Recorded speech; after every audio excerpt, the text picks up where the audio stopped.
Арбаңыздар урматтуу телекөрүүчүлөр, сиздер менен кайрадан маданият жүзү берүүбүздөн амандашып жатканым абдан кубанычтамын. Бүгүн биздин мейманыбыз Дем театрынын актёру Аскат Сулайманов болмокчу. Саламатсызбы? Саламатчылык. Жакшы турасызбы? Алгач эле сурообуз, ошо туулган жерден топурак алтын дегендей, кайсы жердин кулуну болосуз, жана ошондой эле ата энеңиз, бир туугандарыңыз тууралуу кененирээк айтып берсеңиз. Ысык-Көл областына караштуу Балыкчы шаарында төрөлүп өскөм. Бирок жерим Кемин, Кызыл Октябрдан. 4 бир тууганмын өзүм. 3 кыз, 1 эркек.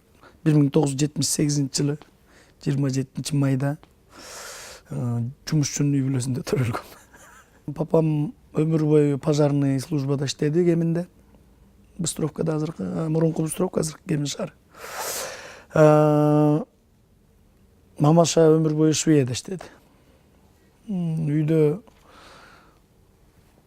папам жакта дагы, мамам жакта дагы мындай искусство чөйрөсүндө киши жок. Мен биринчисимин.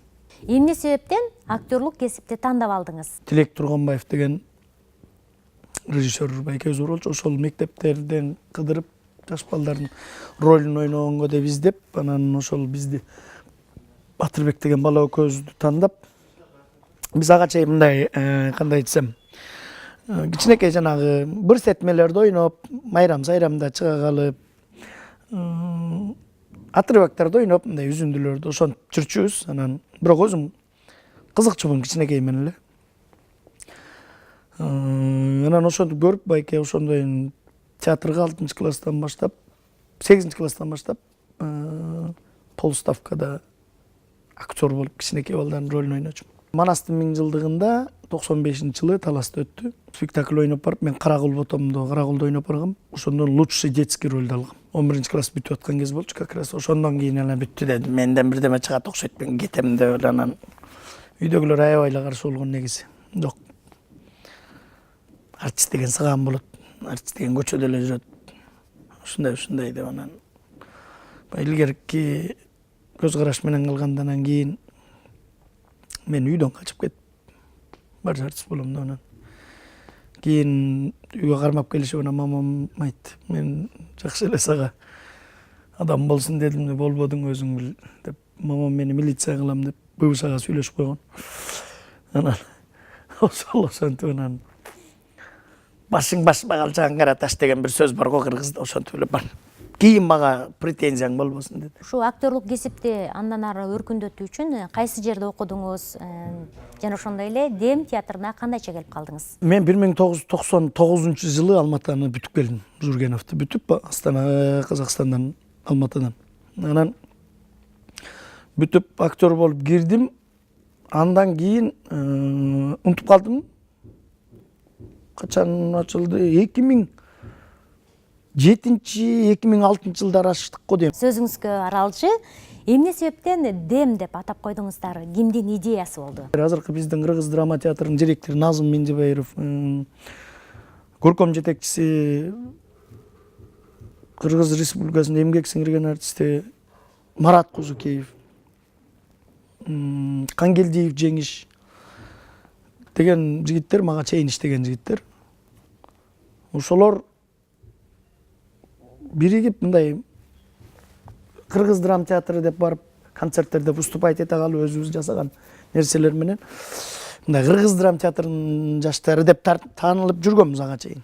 Андан кийин балдар болуп, давай бир группа ачып, баары бир Кыргыз драма театрында иштейбиз, Кыргыз драма деп эле бир кыска нуска ат коелу деп аябай издегенбиз бул атты. Номер даярдай бердик, концерт давай ошондой кылып туруп беребиз деп. Ошол ат менен чыгалы деп, ат коюп бергиле, ушундай сатирический бир группа кылалы деп. Анан ким айтты билбейм, эсимде жок, Дем деп, давай Дем, орусчасы вдохновение болот экен.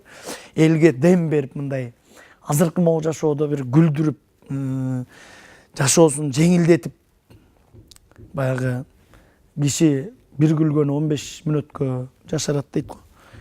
Анысы кандай ошо элге дем берели деп ошо Дем деген группаны ачканбыз. Бүгүн айым айтыңызчы, бүгүн финалды ким утат? Мени колдоочуларым айтып атат, сен эле утасың деп, так что өзүм эле утам. Ийгилик. Бакшыбек мырза, айтыңызчы. Көз ачыктар алдын алды көрөт дейт. Эки жерде эки канча? Не дейсиз? Эки жерде эки канча? Азыр.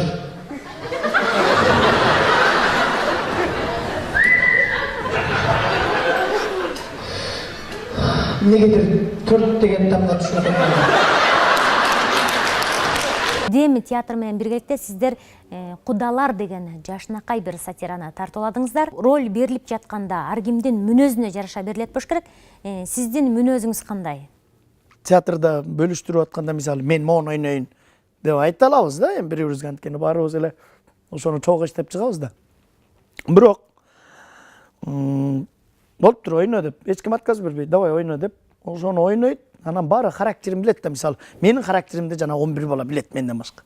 Муну жөнү жана Эркин деген балабыз Эгембердиев ушундай бир той жөнүндө эме жасабайлыбы, кудаларды күткөн, сонун бир окуялар болот го ичинде деп айтып берип отуруп, анан балдар азып этет, комнатада каткырып отуруп, давай мындай болуп отуруп, анан баары каткырып атып эле жана Эркин өзү ошол Аскат байке тиги контужн чал болсун, жанагы баласы үйлөнгөнүн каалабаган деп эле ичинде чарылдап эле деп кыйкырып атат деп, анан негизи мен билбейм, өзүмө сезилбейт, бул характерим ошондой окшойт да, если Эркин со стороны виднее дегендей.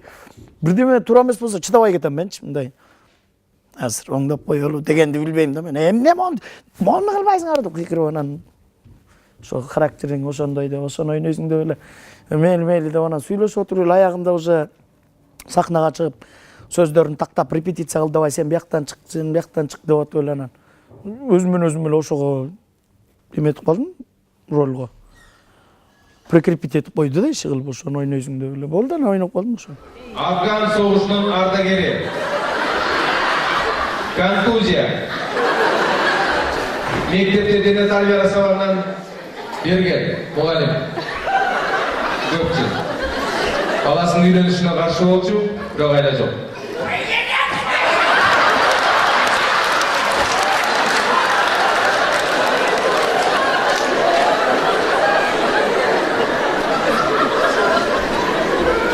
Башында участковый болуп баштаган, ошондуктан кээде ушундай болуп турат.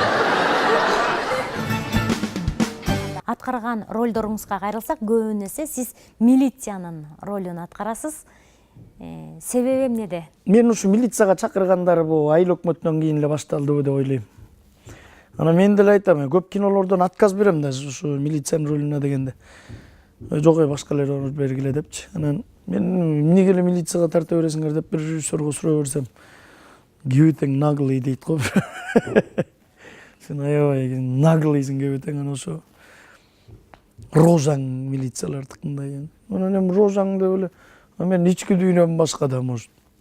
Кебете менен деп калам, анан билбейм, бирок 8 роль ойнодум уже могу кыргыздардын киносунда.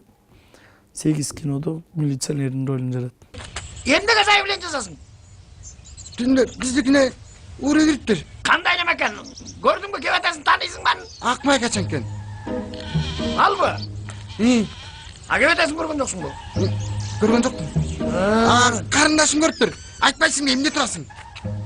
Карындашың көрдү.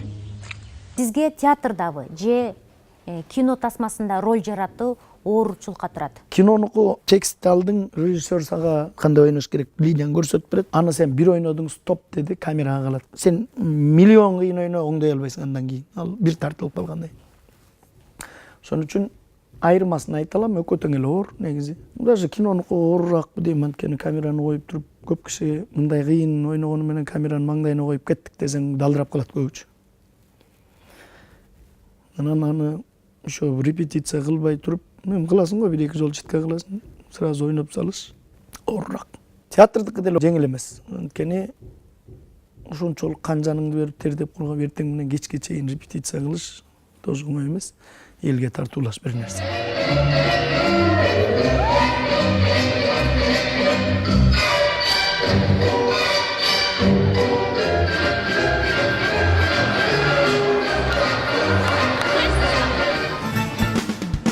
Президент жана Бомуш деген кино тасмада сиз башкы каармандын ролун аткардыңыз.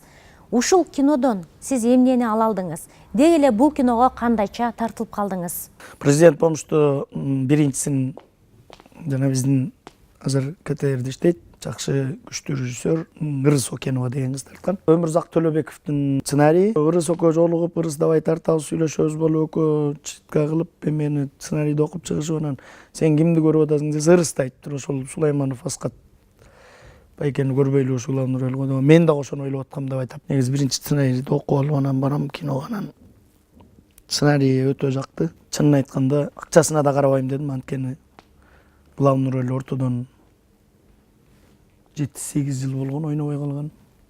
Негизи бир 5-6 жылда бир главный ролдон ойноп туруш керек да, эми өзүңө. Для себя дегендей, элге, өзүңө. Анан ошол мага сценарий жаккан үчүн мен айткам. Могу киноңор аябай эме болот деп. Ата аябай катуу кетет дегем. Тартылдым. Ошондой эле болду. Мага азыр акчанын кызыгы жок. Карачы, көк асман, булуттар, бактарак, жашыл чөп. Мейли кедей бол, мейли бай бол. Курсагың тоюп эле, бала чакаң жаныңда болсо, таза абадан дем алып, андан өткөн байлык жок экен. Күндүн нуруна денең тозуп жатсаң, билесиң, күндүн нурун ушунчалык сагындым. Жана түрмөдө жаткан адамдар күн көрбөй эле купку болуп кетишет экен. Бир жолу прогулкага чыгарды. Бийик теректердин башында жалбырактарды көрдүм. Көзгө ушунчалык жакшы көрүнөт экен. Анан келатыпчы прогулкадан. Жерде могу таш. Биз күнүмдүк тебелеген таш. Баркы жок. Ушуну аябай көрбөдүмбү? Ушул ташты сагынганымды түшүнбөдүмбү? Ушу президент жана Бомуш киносу тартылгандан кийин сизге эл тарабынан кандай пикирлер айтылды? Эми тамада болуп тойго барып калабыз. Ошо тойдон жолукканда көп бизнесмендер ошол мен кинодо башыман өткөргөндү өткөрөт экен да. Бир байке бир тойдон жолугуп, кайсы кафе экенин унутуп калдым. Ошо кино жаңы чыккандан бир 5-6 ай болуп калган, кино чыкканда элдин баары аябай көрүп, ажиотаж болуп аткан кез болчу. Бир байке ыйлады да менин колумду кармап кучактап, мен түшүнбөй калдым. Байке эмне болду десем эле. Бошсуңбу азыр деп анан, антрак, как раз антрак берген кез болчу. Жүрчү эшикке бир сүйлөшүп келели деп анан эшикке чыгып сүйлөшсөк, сценарий кимдики деди, силер жана ойногон. Ошо Өмүрзак Төлөбеков деген таластык байке бар, ошонуку. Десем, ал каяктан алып турмун бул сценарийди деди. Анан өзүнүн башынан өткөн окуя деп айтат, ошо өзүнүн башынан өтүптүр. Десем эле тиги байке ыйлап эле, мен ошол киноңорду диске чыга элек дейт. Жок, тиги чыга элек болчу, чыкты эле дейт, чыга элек десем, чыкканда мен үйгө алып кетем. Мен азыр ошол киноңду кинотеатрга эле 10 жолу барып көрдүм үй бүлөм менен дейт. Тажабайм мен деп. Менин башыман өткөн окуя дейт да. Точно ушу сендей болгон мен дагы деп. Күркүрөп эч ким сооданы кыла элек деп мен баштагам дейт, бензин менен. Ортодон ошентип аябай күйүп, прям бир туугандарым карабай калган дейт. Эчтегем жок калган деп. Анан үйүнө чакырды, бирок мен эми бара албай калдым. Андай мен бир телефон мурдатып үйүп, ага чейин сүйлөштүрчүбүз. Бир бош болгондо чал үйгө, мен конокко чакырайын үй бүлөң менен деп. Мен телефон жоготуп, ошонтип байке менен связь үзүлүп калды. Кайра кийин айтканына караганда аябай бутуна көтөрүлүп, бутуна туруп, азыр да катуу бизнесмендердин бири экен. Отуруп алып ыйлайм көргөн сайын деп. 10 жолу эле мына мен үй бүлөмдү атайын алып барып көрсөттүм деп. Балдарым кичинекей болуп билбей калган дейт да. Анан балдарыңа айта албайсың дейт. Анан мына мону баланын тагдыры менин тагдырым точно. Силер азыр ушунчалык бардар өсүп билбейсиңер. Мына көргүлө мен эмне болуп ушу даражага жеткем деп балдарымды алып барып көрсөтөм деген да. Ата! Ата!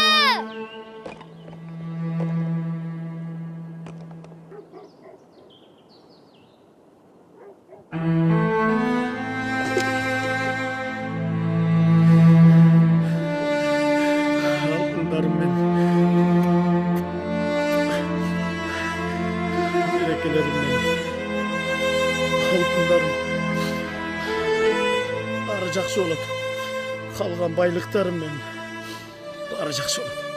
Мен түшүмдөчү. Абай байке акчаларыңызды чоң КамАЗ менен алып келатыптыр. Мен аны көрүп түшүрүп атыптырмын. Акчаларыңыз келет окшойт. Келет. Ал эми ушул эле кинонун экинчи сериясы тартылды. Сценарийи кимге таандык? Экинчисин деген анын режиссеру мен болдум. Өзүм тарттым экинчисин. Экинчисин ошондо биринчиси болуп аткан убакта тиги Өмүрзак байкенин оюна ойлор келип, өткөн кеткендерден окуялардан алып, ал уже анын башынан өткөн окуя эмес, уже ал көркөм чыгарма болуп эсептелет. Спонсорлорду издеп таап, кайра кино коюп бутулуп беребиз деп, машинасы бар эле, машинасын сатты, акырында акча жок калып, ошондой болуп тарттык. Самат Аманович, түрүлөй өлүмдөн сууруп чыктыңыз. Зам министр кылдыңыз. Азыр болсо Россия нефтөнөр жайынын Кыргызстандагы бөлүмүн башкарып турам. Азамат. Жакшы деп жатасыңар, угуп жатам. Иштей бергиле. Эртең Москвага учкан атам. Азат Жакыпов деген жигит жумушка чакырып атат. Болгондон кийин ушу кино тасмага тартылып жаткан учурда өзүңүздөр дагы идея кошосуздарбы? Көрүлгөн болот. Ал биринчиден сценарист менен сүйлөшөсүң, анткени сценарист ошол жакта маңдайыңда болот. Анан экинчиден режиссер менен сүйлөшөсүң. Айыл өкмөтүндө Эрнис Байке менен антип аябай көп эле алмашуулар болгон. Могу жерин давай момунтуп ойноп салсам Эрнис Байке кандай болот? Анан Эрнис Байке давай ойноп көр дечү. Анан жакса давай калтыралы дечү. Жакпаса жок, анда башка өзүнүн сценарий боюнча эле ойно деп ошончу. Баягы со стороны виднее дегенде мен аябай гениальный болуп кеткен күндө дагы көргөн билген киши, сырттан караган кишиге көрүнүп турат да. Атайын ошол кино тартарда ошондой операторун аласың, осветителин аласың дегендей, костюмер, гример. Ошолордун баарын бир команда кылып, актерский труппаны точный тандап алсаң, бул кинонун театрда вообще искусствода спектакль койсоң, кино тартсаң деле 90% выигрыш бул правильный подбор актеров да. Ордордуна туура калсаң, актерлордон да 90% уже уттуң дейбиз. Кеткесизби? Текшерип койчумун айлана. Жүрү, дагы жол көрсөтчү. Мен эрте кулпуну короону өзүм келип ачкан болчумун. Мына мында болчу. Мына могу кулпу. могу кулпу неме? Ушу кулпу болчу. Короо беш бол чайланып кетти. Кой каякта жатат, көрсөтчү. Кой тиги аркы төрүндө. Тиги төрүндө жатат. Аркы ичинде. Мына бул жерде жатчы дайыма. Бул жерде, Ооба. Ууру кантип кирди? Кантип алып чыгып кетти? Жүрү, ким Айша? Эшикти кандай бекитгенин көрсөтчү. Койду негизи уурулар билет экен, кыйын ууруларчы. Койду бутун байлап, көзүн караңгылап койсоң, кыймылдабай жата берет экен да. Тетиги көлдүн бир айылында болгон окуя дейт, ушундай бир катуу ууру болгон экен. Ошону баягы Эрнис Байке укканбы, иш кылып кайсы айыл экенин унутуп калдым, ошол айылда. Ушундай бир участковый такыр издеп, участковый түтчү эмес экен, ууру басылбайт, кармай албайт, но билет ошол экен, но кармай албайт да. Бутун колун таңып туруп койдун. Көзүн мынтип төшөк жаап койсок, кыймылдабай жатып калат экен да. Вообще кыймылдабайт экен. Анан ачып жарык түшкөндөн анан тебине баштайт да. Караңгыда жата берет экен, бутун байлап көзүн караңгылап койсоңчу. Анда деле вообще кыймылдаган жок. Биз канча 2-3 саат тарттык го аны төшөктүн ичине салып. Вообще кыймылдаган жок кой. Ошону деле байкасаңар, кадр үзүлгөн эмес. Кадр прям мен кирип издеп чыккандан кийин бери көздөй эмет карап тиги анан узун кадр үзүлгөн эмес. Анан сразу эле барып төшөктү ачканда кой чыгып атты.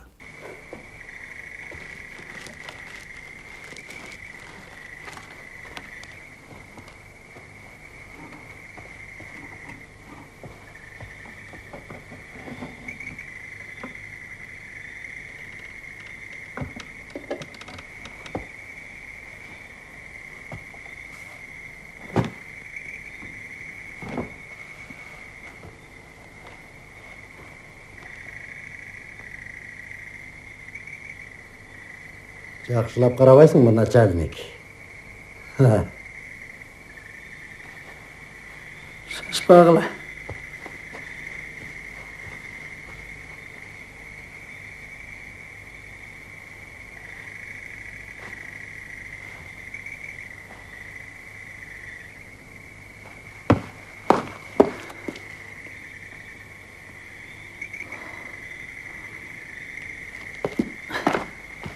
Ketdi. Bakıt eşkil. Azat. Dilegen tap gel. Ol.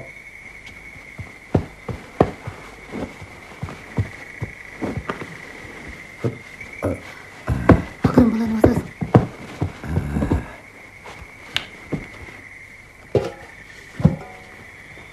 Bakıt sen bir tur. Ay. Кино тартып жатканда кандай кызыктуу окуяларга кабылдыңыздар? Камчы кайра чуркап келип, менин тоогум тиякта тууп рахмат, ал менин тоогум эмес экен деп, тиги байкуштардын өздөрүнүн тоогун коруп, эме куйкалап жеп атса эле, биз ортодон жеп салабыз го, ошол жеринде гриль сатып келдик да Бишкектен. Как раз эртең мененден баштап тартып баштаганбыз, светтерин антып коюп, түш болуп калган. Обед убагы уже баары ачка кез. Обедке чейин тартып салалы деп ошол жеринде онан сындырып эле мен жеп кирдим да жанагыны грилди. Текстери бар, чуркап келгенде токтоп калган жерлери бар. Анан мен токтобой эле тигини курсагым ачкандан жеп эле сүйлөп атам да. Санжар Абжапаров деген ошо Эрнис Байкенин баласы Эрнис Абжапаров. Ал оператор, режиссер да болду. Ну, стоп дегенден. Так, давай, дай бир дубль деп тур. Аскатбекке шашпай жеңиз чалдыгына биз деле жейли дейт. Барын жеп салмай болдуңар. Ох, эне. Рас суусумду кандырып, атаңгы коят, шымдар болмайсың.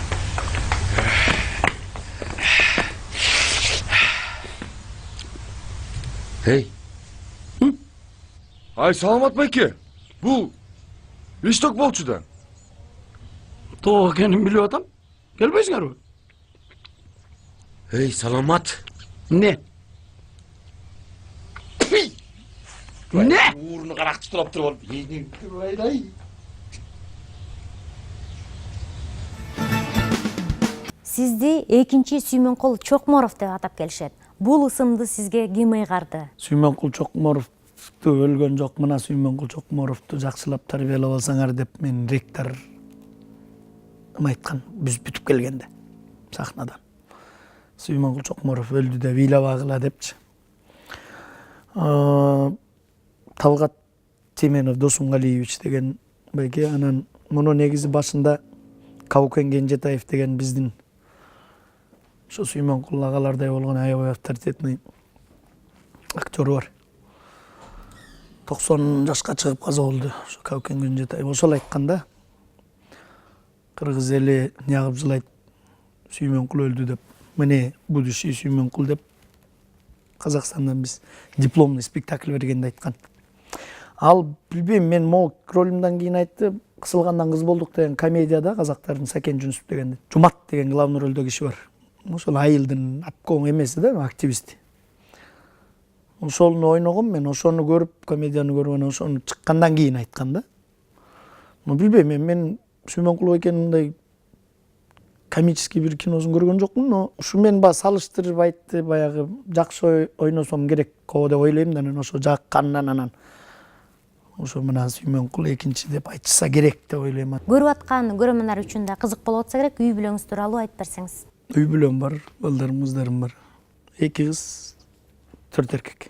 Ошол улуусу 19да, андан кийин 18де, анан 15де, анан 13дө, анан 11де, анан кичүүсү эркек жаңы төрөлдү. Сиздин жолуңузду жолдогон балдарыңыз барбы? 17 жашка чейинки жаш балдардын кино жаатында Карейк деген фестиваль өтпөдү? Короткометражкалар. Мен жардам берейин десем такыр болбой койду. Жок, анда сиздин жумушуңуз болуп калат. Мен өзүм эле тартам деп, өзү бир сценарийин жазып, өзү кино тартып, главный роль. Өзү ойноп, 93 кино катышыптыр. Карейк деген кино фестивалга. 17 жаш, 5 жаштан 17 жашка чейинби, ушундай болду. Залучший детский роль алган. Өзүңүзгө кайсы сапатыңыз жакпайт? Өтө кичпейилмин да менчи. Өтө баталданам, тез ишенем бирдемегечи. Көп киши ошондон алдап кетет да, анан ушинтип алдап кетем деп ойлойт, бирок кайра аябай жаман болот да.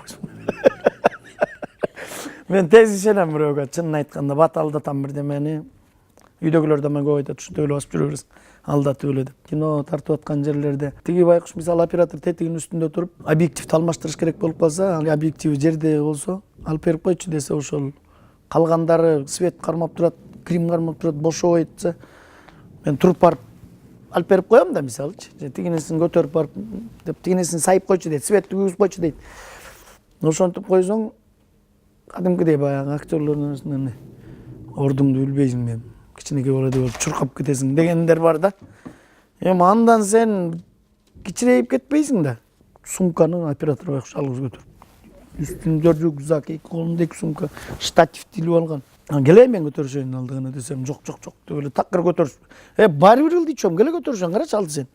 Мен азыр ушу ойдон түшөм, сен алдың 4 сумка көтөр. Сен жок деп болбойт. Силер актёрсуңар. Актер болсо эмне болуп турам? Актер болсо эле өтө бир ушунтип басып жүрүш керек. Назимге айттым, аны колума жугуп калбайт. Мал байкуш кыйналып атпайбы 4 сумка көтөрүп. Десем, жок Аскат беке, мен биринчи жолу көрүп атам актерлор сизди дейт. Алып берип койсоң алып бербейт. Билип ал дедим. Мени жаныңа алган болсом, вообще 4 сумканы тең көтөрүп алышым мүмкүн дедим. Мүнөзүңүз кимге окшош? Эч кимге деле окшобойт. Үйдө меникиндей, эч ким папам деле мындай, мамам деле андай эмес. Бар го кишилер, ой, койсоңчу. Койчу дейт го, мен антип. Дейм да. Анан тарынбайм. Тарынганда кандай эми? Былтый отуруп албайм тескери карап. Бирөө менен уруша кетсем дагы кайра биринчи барып кечирим сурайм, кечирип кой, сеники туура эмес бирок. Былтый отурган кишини өтө жаман көрөм мен. Анткени өзүм андай эмесмин да. Сизге трагедиябы, комедиябы же драмабы кайсы актерлук роль сизге жүрөгүңүзгө жакын? Эми бул актер болгондон кийин трагедияны да, комедияны дагы, драманы дагы, фарсовый спектакльдерди дагы бардыгын колдон келиш керек. Ар бир актер ичинде кичинекей бала отурат деп коет го, баягы искусство кишинин ичиндечи. Өзү 70ке чыкса дагы ичинде кичинекей бала отурат. Мүнөзү ошондой тез таарынып, бирдемени тез жүрөккө кабыл алып, жана ыйлап ийгени да бат, жана жүрөктөн өлгөнү да бат. Бул искусство кишиси тез кабыл алабыз да башка кишилерге караганда. Мен үчүн комедия деле оор эмес, чынын айтканда. Мен если материалды жакшылап таанышсам, даже режиссерго жардам бергенге аракет кылам. Чыгармачылыгыңызда кандай жаңылыктар бар? Түрктөр менен бир кино баштаган атабыз, буюрса. Мен азыр атын айтпай отурайын. Болуп калса анан дагы айтарбыз. Театрда болсо Марат Козукеев биздин көркөм жетекчибиз. Дагы эле ошо Боронбай би деген спектакльден баштайм деп атат. Сизди индиялык актерлор менен биргеликте иш алып барып келет деп укканбыз. Ушул сөздүн канчалык деңгээлде чындыгы бар? Кинода Кудай буйрса келген атат, алда бирок чечиле элек азыр. Митхун Чакраборти өзү баштаган группа келет. Кудай буйрса. Азыр биздин балдар сүйлөшүп атышат, продюсерлер. Ошондой эле сизди Казакстанга барып, сериалга тартылып келди деп уктук. Ушул туурасында айтып берсеңиз. Казакстанга Сүйүү дастан деген өмүрдүн калити. Алар өздөрүнүн жанагы Кенесары баатыры жөнүндө тартылган. Анда биз Чоро Манап деген кыргыздын манабын ойнодум. Камчы көз Сарыбаев көз барып келдик. Кек кайтарууду ойлайды. Саурык тыныгып дем алыста жүргенде, оның аскерине кыргыздар шабуыл жасап, жигиттерин өлтүрүп кетти. Жау соңунан элесе чыгып, Доруулга тапылган Саурык кыргыздардын колунан каза табат. Жана ошондой эле сизди көптөгөн ырчылардын клиптеринен көрүп калабыз. Деги эле клипке кандайча тартылып каласыз? Талай элеси тоомда, биздин жолдош өзүбүз дос болобуз, анан ошол мен биринчи отказ бергөм айткандачы, сценарийин Азамат Арыков экөө жазыптыр. Ушундай. Мен жөнтүкчө чуркап жүрмөк белем, жөнтүкчү деп отказ берип койгом мен. Ошентсем такыр болбой үйгө чейин келип куда түшүп, досум башты ортпачы, басчы ойноп берчи. Сенден башка киши такыр көрүнбөйт атты. Азамат дагы сизди ойносо жакшы болот эле деп атат. Койчу дедим мен. Келе сономече рулду көтөрүп алып ошо бошко чейин чуркап бардым. Алардын ою боюнча токтогулга чейин бармакпыз. Кетип барат. Кайрылардан деп маргайт эткендерди ошонтой берейинби десем, мейли ошонтой бериңиз. Эми бар өзү эле келесе болот атпайбы, эле чуркап барат, бошко эле жөө ким чуркайт. Ошонто ойной берейин десем, ооба деп ошондойлорду өзүм ойногон, ана көзүмдү да мындай эме кылып, мындай нормальный киши болбой эле чалдыр кылыпчумун. Көп жерлерден бирок кечке тартканда көзүң ооруп кетет экен, улам каяктан да айта койдум эле деп. Көзүңүз чалдыр кылыңыз дейт. Антип эле тартып жүрсөм, ой көрүнүп калат, эми тияктан түз болуп, бияктан чалдыр болуп. Кечке ушинтей берип эле анан көзүм ооруп басып ооруп кечке тартып.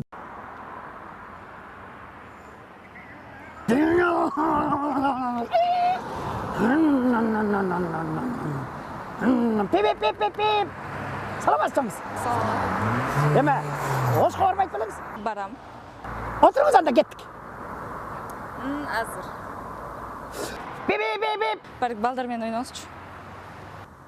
Ошко, мен баратам ошко. Олтурчуңуз жаным, мен жеткирем ошко. Көңүлүңүз бошко, сизде эч ким жокко. Коркпучуңуз коркпо, жеткиремин ошко. Ошко, мен баратам ошко. Олтурайын ошко, сизде орун бошко. Эл билбеген көмүскө талантыңыз менен бөлүшсөңүз. Мен мурун ырдачымын айтып атпайм. Аябайлага үнүм аябай бийик болчу, анан кийин связкамды үзүп алып, бир кырсык болуп, анан ошондой ырдабай калгам. А так мен сольное пениеден 5 дробь 5 алгам. Ал кезекте деп бир кыз. Сен тентек кыз эселек, мен да бала, сүт оозуңдан кетелек, жар боруна экөлөп, орок менен үй куруп, жаңы гана үйлөнүп, көчүп келдик дечелек. Алтын балалык бизди ойноткон, бизге билгизбей, сүйүмдү ойготкон. Тен деп турганда бийлеп кетчүмүн. Элибиз аман болсун. Эл ичинде биз аман бололу. Эл болбосо биз кайдан болобуз дегендей. Эл болбосо эле жалгыз театрга чыгып алып эле ойноп атканды элестете бер. Андай эл болбосо биз болбойбуз. Эл аман болсун. Ден соолук каалайм ошол. Кыргызыма Кудайым жакшылыгын унутпасын. Ишиңиздерге ийгилик, үй бүлөлүк, бакыт, таалай тынччылык. Чоң рахмат. Чыгармачылыкка ийгилик каалайбыз. Ар дайым үй бүлөңүз менен бар болуңуз. Кыргыз элинин сыймыктуу актёру болуп аман сен жүрүңүз демекчибиз. Маданият жүзү программабыздын башкы демөөрчүсү Макси Карт эмерек салонуна терең ыраазычылык билдирмекчибиз. Саламатта туруңуздар.